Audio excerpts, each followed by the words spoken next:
göstereceğim sana baba. Sen orada 2 tane. Görmürsən? Bulutlu ye. Ay kız bulut terlenir. Ay kız üzümler hemen başlı. Az üzüm. Köpek balığı.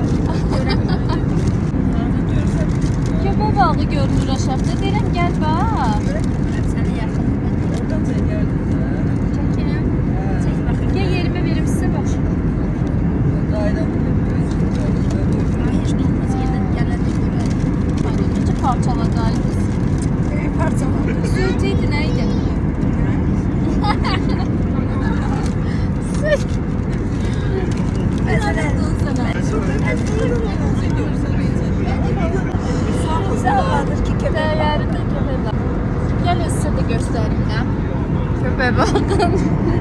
Görün buradan necə görünür.